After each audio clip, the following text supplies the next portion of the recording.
Lula seria derrotado por Bolsonaro se as eleições fossem hoje. No primeiro turno, Bolsonaro aparece com 36% de intenções de voto contra 33,8% de Lula, configurando um empate técnico dentro da margem de erro dessa pesquisa, que é 2,2 pontos percentuais. Ciro Gomes, aí você vê, colocaram Ciro Gomes de novo. E o Ciro teve até uma boa performance, viu? 7,7. Na frente do Gustavo Lima. Lembra que o Gustavo Lima, ele despontou na Question? Aí, inclusive, o Gustavo agradeceu, né, disse que ia até cantar lá no Planalto e tal. Pois bem, dessa vez ele está atrás do Ciro Gomes, viu? Gustavo Lima, 5,1. No segundo turno, aí é bronca. Segundo turno, acima da margem de erro, Bolsonaro, 45,1 contra 40,2% de Lula. A pesquisa realizada presencialmente, isso é importante, porque não é aquela pesquisa só de consulta de inteligência artificial. Tem muita pesquisa, eu não vou dizer para você que não vale, né? Mas a pesquisa por inteligência artificial, a gente não sabe exatamente quem está por trás de um telefone, né? Ou de um questionário que você coloca, tá? Então foi uma pesquisa presencial entre 13 e 16 de fevereiro, então é agora, com 2.010 entrevistados em todos os estados e também no Distrito Federal. Então você vê aqui, ó, que acredito com essa vantagem, é a primeira vez que Bolsonaro aparece.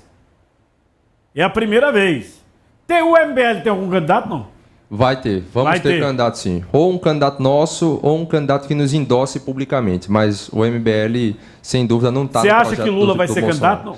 Sem dúvida. O Lula pode estar encamado com uma doença terminal. O PT vai dar um trato nele e vai botar ele no debate para ser candidato de qualquer maneira. O PT ainda tem algum candidato que poderia substituir Lula? Porque ele já teria falado sobre a questão da saúde. Ele vive repetindo sobre o negócio dos 79 anos. Esse ano ele faz 80. Né? Na eleição de ano que vem ele está com 81. Exato. Não tem, porque o Lula não se preocupou em fazer sucessor, assim como o Bolsonaro também não se preocupa com isso. Porque o Fernando Haddad está muito queimado, né? Exato. Ele foi prefeito de São Paulo, o pior prefeito de São Paulo, viu? Você virou chega lá em São Paulo, né? Taxou todo mundo. Taxou todo mundo, perdeu, né? E dizem que dessa vez ele não vai jogar o Alckmin como vice, vai ser a Simone Tebet. O PT nunca... A do planejamento, Simone Tebet. O PT nunca entregaria esse tanto de poder pro Alckmin, que foi o inimigo político deles durante anos. Mas pra Simone, que esculhambou com ele... Também não. Também esculhambou, né? E a Gleisi Hoffmann? Também não. Não seria candidato. Os dois que estão em destaque para talvez assumir essa vaga do Lula são o Camilo Santana, do Ceará. E o Rui Costa. O ministro da Educação. Exato. E o Rui Costa, da Bahia. Rui Costa, que esteve aqui conversando o juízo de Raquel Lira. O PT te espera. O PT te espera. Até a barba do Humberto Costa tremeu. Raquel, o PT te espera. João Paulo já... Pois é, já João se curvou. Paulo, deputado, o ex-prefeito, Recife, né? Pois é. E aí, mas assim, eu acredito, e inclusive há conversas nos bastidores do Congresso, isso a gente apura e tem acesso, de que é possível que quando o Lula se aposente, nasça um novo PSOL do PT. Porque eles não vão entrar em acordo e a briga pelo poder ali vai ser grande. E a questão, por exemplo, que agora teve um encontro e votações internas do partido, né? Eles não definiram a situação da reeleição. Permitiram a reeleição nos diversos diretórios. Então, você não tem renovação. Esse pessoal manda. É muito ruim, gente, esse negócio de reeleição, viu? Para sempre. Para sempre. Por exemplo, se fosse nos Estados Unidos, Lula não seria presidente mais. Porque lá só pode 2 vezes. Inclusive, o Trump está rodando aí para ver o que vai fazer, e eu duvido que nem o Congresso vai dar essa oportunidade de mudar, e nem a Suprema Corte, para que ele possa ser presidente de novo. Seria uma 3ª vez. Lá 2 vezes acabou. Acabou, não poderia ser presidente. Aliás, a Suprema Corte já deu um TBI no Trump sobre a questão do nascimento dentro de território americano, que é uma emenda na Constituição que vem há muitos anos, né? O próprio Supremo já deu uma liminar caçando. Se você nascer nos Estados Unidos, você é cidadão americano. Você é cidadão americano. Aqui no Brasil, por exemplo, tem gente, né, que tem dinheiro, é claro, precisa ter dinheiro para ir para lá. Aí vai, principalmente Miami, aí tem a criança em Miami que nasce já com cidadania americana. Tem um monte de casos no Brasil nesse sentido, né? Agora, do ponto de vista da pesquisa, Bolsonaro está na frente. E o Tarcísio, segundo a mesma pesquisa, o Tarcísio, ele está no empate técnico. A Michelle também, no empate técnico.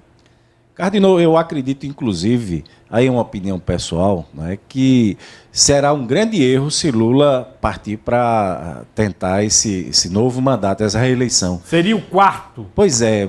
Imagine a gente que tem pessoas idosas em casa, né, um avôzinho da gente com seus 82, 83, 84 anos, 85, ele ficaria até 86 anos de idade.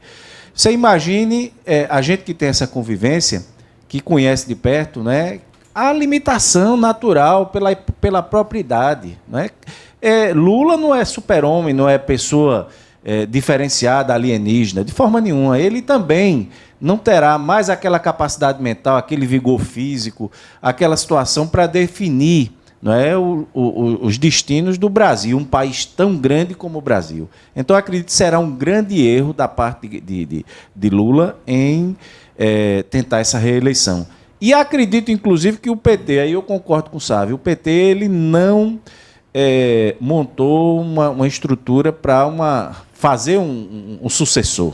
Pesquisa é geralmente uma fotografia do momento. Agora, a popularidade de Lula deu uma queda muito violenta. Eu não posso desacreditar dessa pesquisa que a Paraná colocou, né? Aliás, a Paraná, né, ela, na última eleição, ela acertou. Porque os resultados davam Lula muito na frente e Lula ganhou com 1%, né? Lula ganhou apertadíssimo. Aí eu tô vendo aqui, por exemplo, quando coloca Michelle Bolsonaro, imagina esse cenário. No segundo turno com Lula, dentro da margem de erro, estaria no empate, que é 2,2. Assim mesmo, um pouquinho acima do empate. Para quem? Para Michelle Bolsonaro. Só, Michelle 42,9, Lula 40,5. Michelle ganharia. Ganha isso na pesquisa, né? Quer ver outra?